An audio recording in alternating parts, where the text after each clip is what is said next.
body Kikamajang dissolved into the air and a cat named Nurang appeared at the boy's feet rubbing against him and asking for food. The boy feeds the cat but pours the food onto a plate instead. Avakan, realizing that it was dangerous to feed the animal from a Kandaeon, approaches him and recognizes the boy calling him by name. The girl remembers how she was friends with a blind boy with a scar on his face in childhood. Daehyun fed a cat that looked like Nuran. She sat next to the cat when a strange boy with empty eyes and a scar on his face sat next to them. Gangnam brought him a fish that his guardian caught and started to feed the cat. Suddenly he realized that the cat was already eating something and accidentally touched the girl sitting next to him. The main character jumps away from the person next to him and drops the fish, which the cat is very happy about. Daehyun takes the bag of fish and sees that there is quite a lot of it and wonders how the grandfather of the unknown boy caught all these fish. The main character starts to hide his face with his hands so that the stranger girl doesn't see the scar her, but the girl says there's no need to do that because his face is not ugly after that.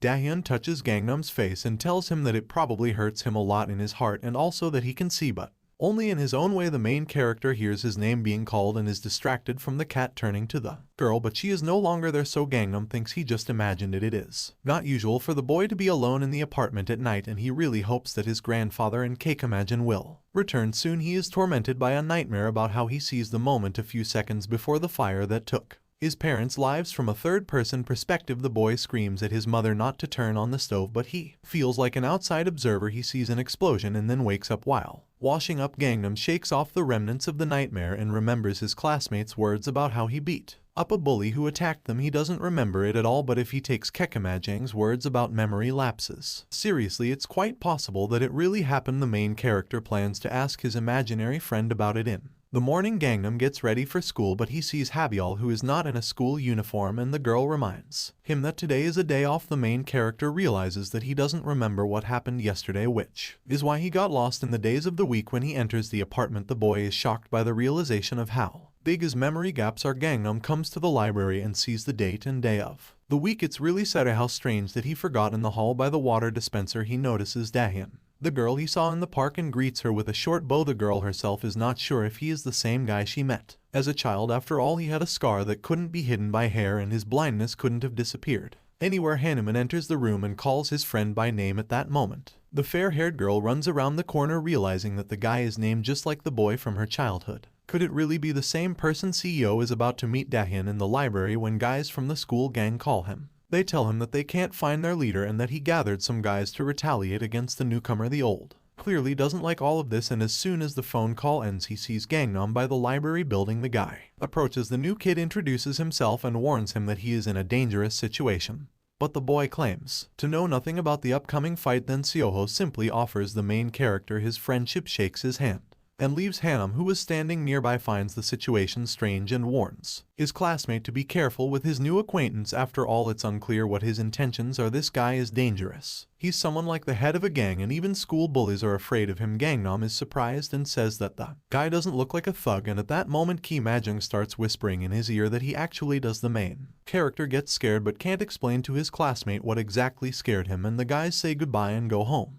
Gangnam is amazed at how unexpectedly his imaginary friend appeared from the window. Daehyun watches Gangnam and giggles. It seems that she likes him. Seoho approaches her and asks why she's laughing. On the way home, the main character asks Kekamijong if he's hiding anything from him, and the imaginary friend honestly answers that he is the guy asks to tell him everything since they are friends. When suddenly he sees a man jumping from a bridge, passers-by call rescuers, and Gangnam rushes to save the person. Suddenly Kamajin becomes angry, dark, and even dangerous, whispering to the guy not to do it and not to interfere in other people's affairs. Passers-by describe the situation on the bridge to the rescuers. The main character cannot move his arms and legs seem to be stuck in something sticky and dark. It's Kekama John's doing. The guy is angry at his imaginary friend, but the friend says that they cannot help the man. He will definitely die before the boy can reach him. The boy doesn't give up and breaks free from the dark clumps, runs to the edge of the bridge and jumps after the drowning man. He sees the unconscious man and tries to pull him out, but the man has jumped with a concrete block tied to his waist with a rope. Kekanajin appears next to Gangnam and tells him that the boy has done enough and it's time to leave the man to die, but the main character refuses to do so. His guardian once saved him from death, and if he can save a human life, he must do it. It's unclear where he gets the strength, but the boy splits the concrete slab, freeing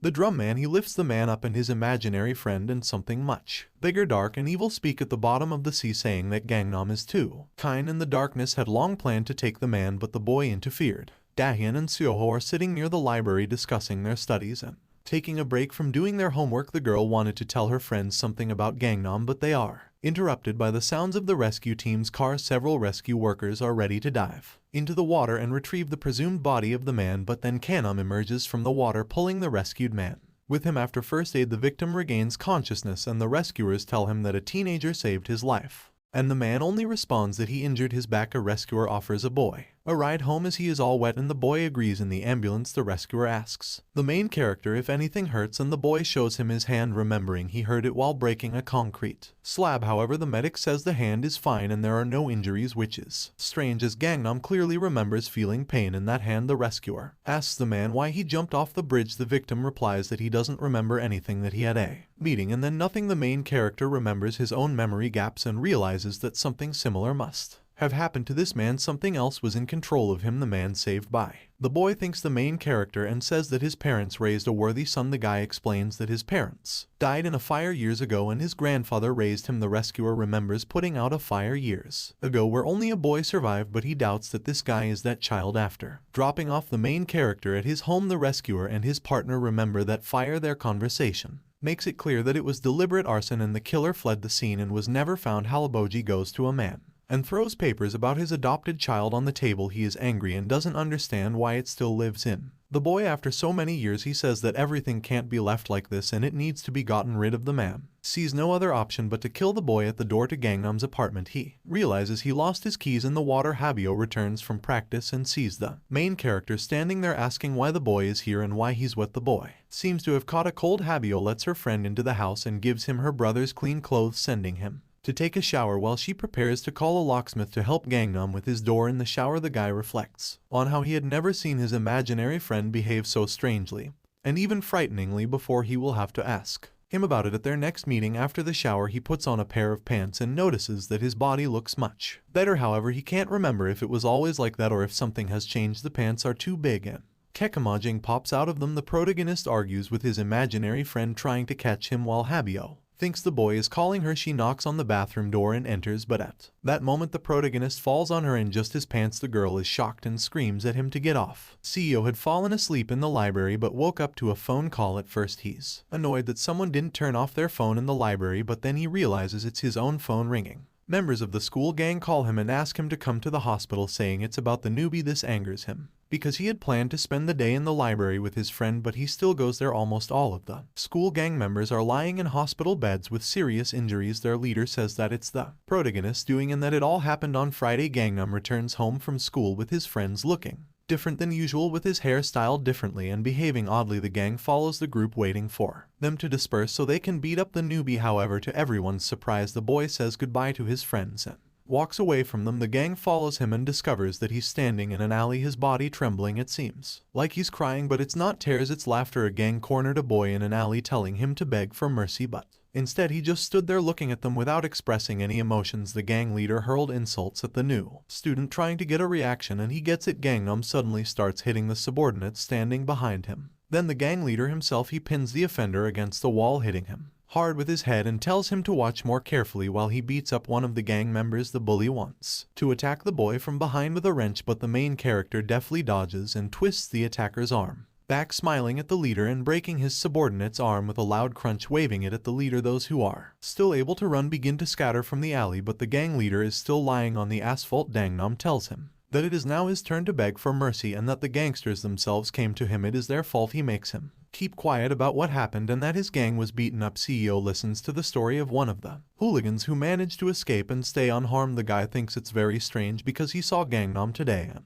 he said he didn't know anything. There was nothing suspicious about the boy. Could he have been deceived so blatantly? He remembers how the newcomer fought with the gang leader in the cafeteria, how he smiled as if he was happy to do it. And there was one very strange moment when Seoho blinked. He saw something dark and very evil behind Gangnam. For a second, Gangnam is lying in her room reminiscing about Habiol's face when he fell on her. The guy is trying to push away strange thoughts about this. He wants to sleep, but in front of him, in the same pajamas as the boy, lies Kekima John. The main character takes his friend in his hands and notices that unlike the last time, the creature does not disappear so quickly. The guy scolds his imaginary friend for making him look like a fool in front of a girl, and then he asks Kekima John not to disappear, or at least to come when it is possible, because he and his grandfather need him so much. Halaboji goes to an old friend he worked with years ago. He wants to find help for his adopted son. He waits for an invitation to the office in the hallway and sees a truck with boxes arriving with a very familiar sign too. Grandfather remembers how he himself once transported these goods working with the professor. At that time he did not ask what it was and why, because all his life the man wanted to have a family, and when he met a professor who did everything for others, he decided to help him in any way he could. The grandfather is invited to the office, and the old friend is happy to see the guest, but Halaboji himself looks angry, shouting at the professor that he saw the boxes and thought that after people died and Halaboji left work the project would be closed, but for some reason the work on it still continues. The professor replies that people are waiting for this project and many need it, and that there is no point in stopping work on the Deadly Mist project because of the deaths of a few people. It becomes clear that the professor is completely insane. The man leaves the office without discussing the issue. He came here for the professor sits with a very strange expression on his face and is about to kill Halaboji. Gangnam are planning to have dinner, but their fridge is completely empty. They go to the store and Gangnam's imaginary friend behaves like a little child, urging him to buy noodles and broccoli and suggesting he buy expensive meat while also trying to get free samples on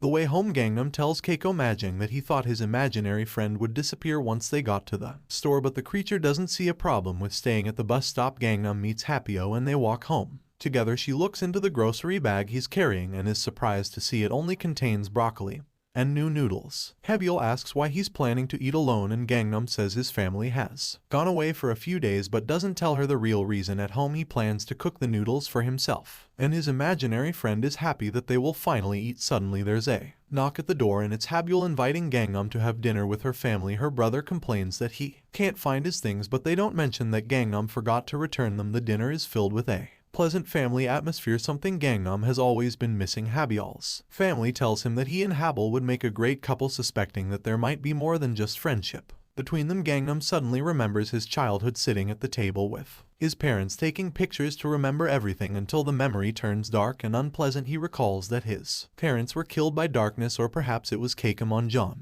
That's it for today. If you like this video, don't forget to like and subscribe. Thanks for watching.